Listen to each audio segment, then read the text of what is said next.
Oh boy. Good morning, everyone. Good morning, good morning, good morning. It's Robert T. Green, the CEO of Pre-Post Game, also known as the Players Rep and Educate and Empower. Protect the athletes and their families' best interests alone. What a day. What a day. So I'm going to try to sit here for a second and let some of you guys come in as we're discussing the Big Ten and the actual abomination known as the Big Ten.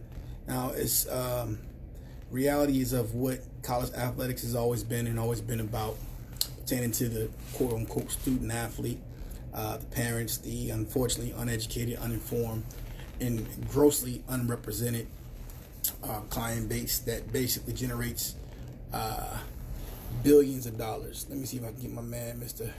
Suggs, in here. I'm going to try to add him.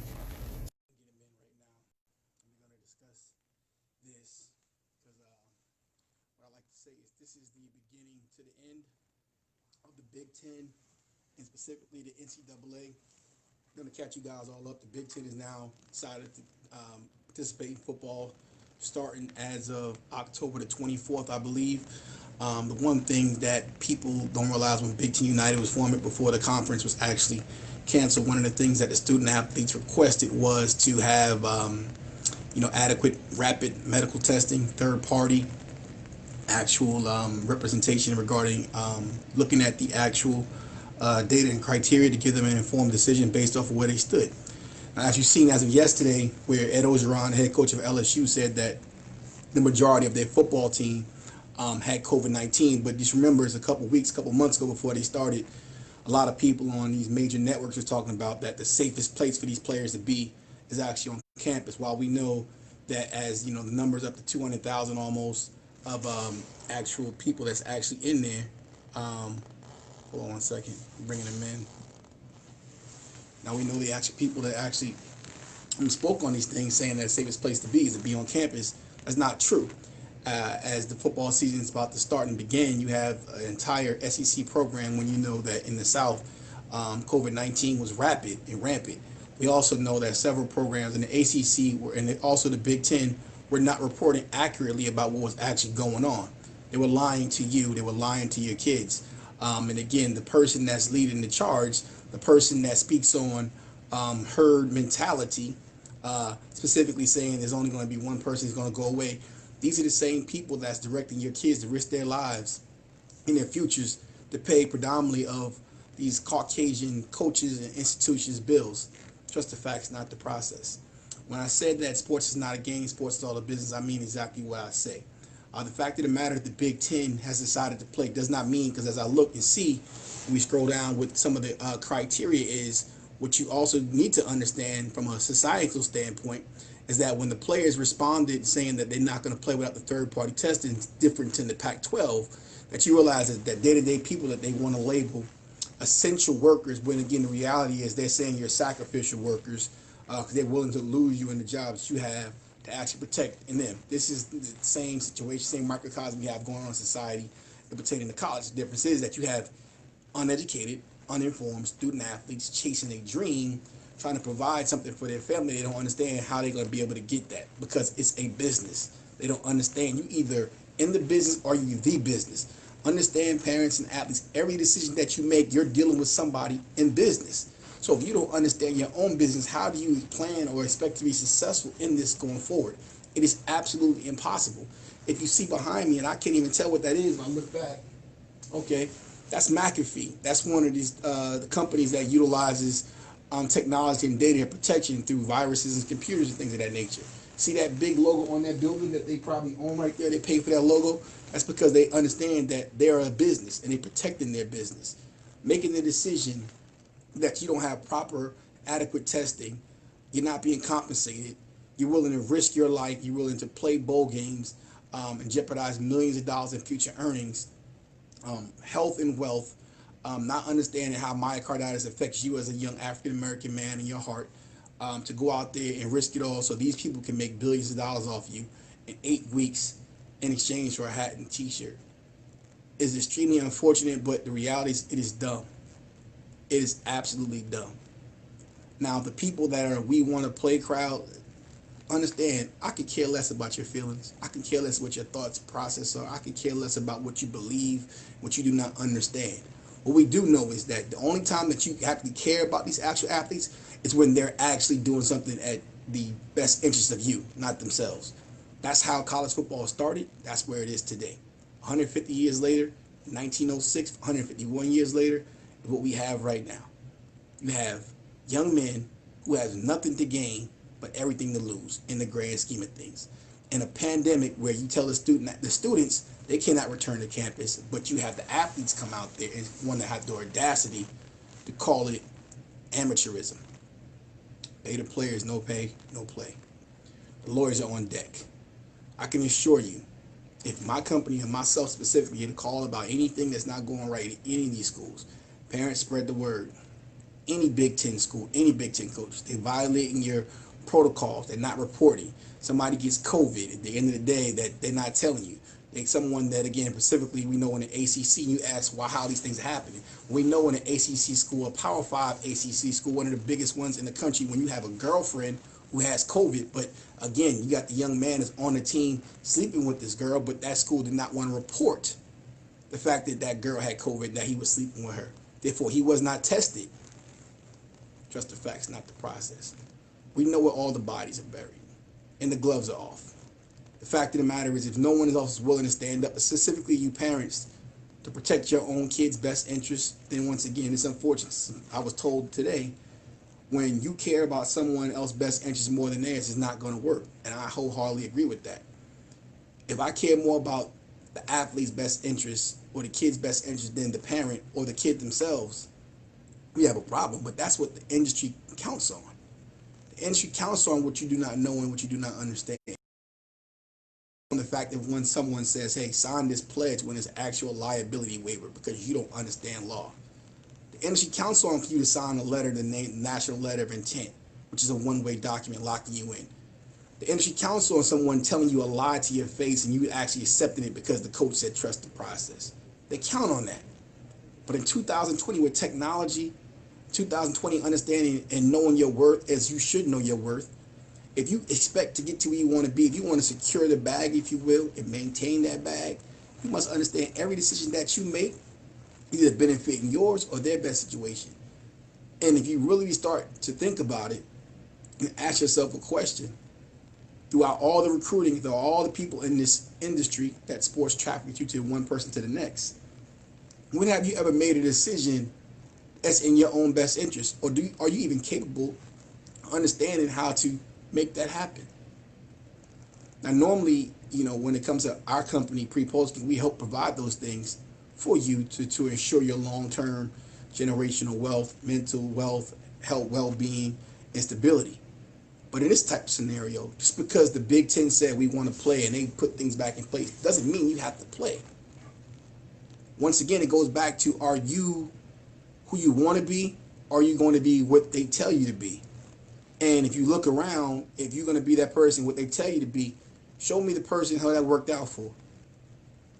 Many people don't know African American man. I highly admire a guy like Tyler Perry. You don't hear about him a lot. He's a billionaire. Why we don't hear about him a lot? Because the man basically built his own from scratch, understanding corporate America, understanding the industry he's in, understand what goes into that, and built his own to sustain long term. There's a lot of other people that have been in the industry as long as Tyler Perry, but you don't know where they are anymore. They come and gone because they don't know their worth. Parents and athletes, if it's the last thing you ever hear from me, you must learn to know your worth and to invest in yourself, not the industry. Yes, there are other conferences playing. Do I agree with that? Absolutely not. We know that the institutions are liars. We know the coaches are liars. As I said before, I'm not here to make friends. The reality is, as a professional, as someone in this business, my company, myself, the people that we employ, I can evaluate if your son or your daughter in particular, when it comes to whether it's MMA, boxing, WNBA, if they can play at the pro level or not. I don't need to go on a Twitter feed and read somebody's publications to tell me if this kid can play in the professional level. Therefore, we know at the professional level what they're looking for from a professional standpoint, from an actual athletic standpoint, and the ability to mold in and operate, how you transition to their actual situation based on how you project to them. Not these schools like Michigan or Clemson or Alabama in particular that want you to be there for 5 years and have the audacity to say that this one kid is better than the next kid. Check their birth certificate. If you're a 25-year-old or 24-year-old in college and a senior, you should be better than everybody on the field. The fact of the matter is the NFL could care less. If you look at the record, the NFL don't draft 25-year-old first rounders. Just the facts, not the process. Athlete, families, do you know your worth? Oh, no, because you didn't play that much your sophomore year or your junior year because the score was a blowout. Then they took you off the field because it was a blowout, but then they said you didn't produce in your evaluation process. How can you produce if the score is 35-7? Well, oh, that's a funny score, 35-7. That was a score when Nick Saban had Tua Tagovailoa in after a surgery a week before when he was a blowout. And he decided to keep playing for Nick's own selfish purposes, and Tua almost got his hip ripped off his leg, off his body. The number 5 overall pick did not start last week. He backed up a 40-year-old player from Harvard, Ryan Fitzpatrick. Baker Mayfield, who was a Heisman Trophy winner, first pick overall, who was 23 years old. He was great in college, but in the league, how's he doing so far right now? Just the facts, not the process. Joe Burrow, who lost out to J.T. Barrett, who I don't even believe is in the league right now, from Ohio State, all-time Big Ten leading passer. In case you're thinking and wondering how these kids are being developed and the decision that they're making coming through the Big Ten does not pan out the way they would like you to believe. So all those numbers and that running and that scrambling between Cardell Jones and that championship and J.T. Barrett and that championship. Dwayne Haskins. J.T. Barrett and Dwayne Haskins were ahead of Joe Burrow. Dwayne Haskins wasn't the first pick overall. Joe Burrow ended up at LSU. Older than Lamar Jackson, by the way, right now. So the league MVP, Lamar Jackson, who took his team one game before the Super Bowl, who was a number 32 pick, not the number 1 overall pick, is younger than Joe Burrow. I don't know how many of you guys seen the game last week. Joe Burrow of Cincinnati. Oh, his offensive line isn't good. Andy Dalton was there last year. Was the offensive line good then? Back when Carson Palmer was there, was the offensive line good then? I try to teach athletes and parents to understand that this whole facade about the team game, it's never been a team game. What the Big Ten just did has nothing to do with the team. It had everything to do with greed, money, off the backs of uneducated, uninformed African-American families, chasing a dream to provide something for themselves and their family. And those schools and those coaches are willing to sacrifice them. As the players, I have no choice and no alternative but to make sure that you guys know and understand. I promise. It doesn't matter what the circumstances are. Every one of these schools and coaches are on notice. You guys may not know, Iowa's the only program in this country that's basically under their own acknowledgement to a certain extent, but not really, because Kirk Ferentz, why we at Pre-Posting would never send an African-American athlete ever to play for Kirk Ferentz or Brian Ferentz and his multiple DUIs.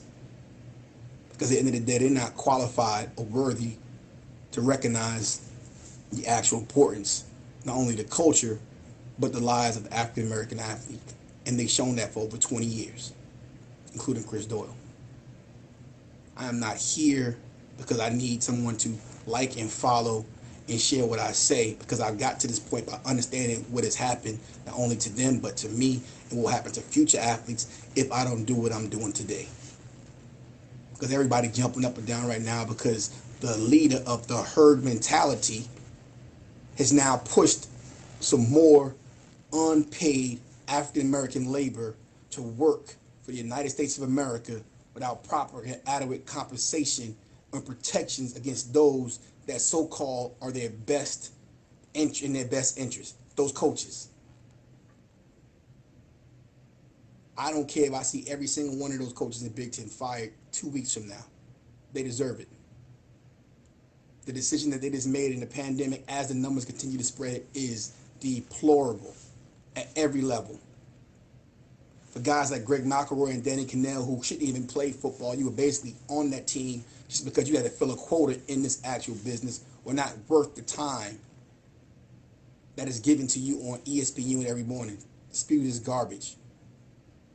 I am sure that some of these guys' relatives and descendants are exactly who they are now pretending to be. When we talk about systemic oppression and racism, no, I don't really agree with the song and dance the way the NFL operated this week. And that's the whole point. Even in this business, if you are racist, like I said, bottom line, that's your business. Just stay out my way. That's in your best interest. However, what I can respect and understand about the NFL, it is a business. And the bottom line is that these African-American athletes and the NBA, these African-American athletes, that only affect the games that they play, but they affect a market that you guys don't even understand. But stay talking. I'm done with pro football. Nobody asked you to start with it in the first place. What have you done to contribute to it? I'm done with this. I'm done with you. Done with acknowledging that at the end of the day, unless these black men, unless these athletes are entertaining, you could care less about what their thoughts and wants and dreams and wishes are. For all those screaming up and down about who's going to pay for their education if they get paid, you don't understand that. The government gets these schools money because of them. The more African American athletes that go to university, the more money the school make to make the people that's paying tuition go down. They're paying for your tuition. They didn't sign up for that, but didn't even tell them that when they signed up in the first place. Blind leading the blind. Just because you make a lot of money don't mean you know what you're doing. Just because you make a lot of money don't mean you're educated. Just because you make a lot of money don't mean that you're qualified to make decisions pertaining to 80 to 90 young men, predominantly African American men, when it comes to college athletics, that's in their best interest. Usually it's actually the opposite. That's why it's time for Kirk Ferentz to go. Been time for him to go. I make no apologies. I'm not asking for forgiveness. I said what I said. I meant what I said. Iowa media means nothing to me. If you know what I'm capable of and what we've done already, you wouldn't even be trying me like this. But continue. As I said before, lawyers on deck. Spotlight's watching. Now again, despite what the Big Ten said, athletes and parents, hear me clearly. If you want to be in this business, when you basically sign a document with an insurance provider, a financial advisor, an agent, understand all these different things. Every single one of those people are businesses.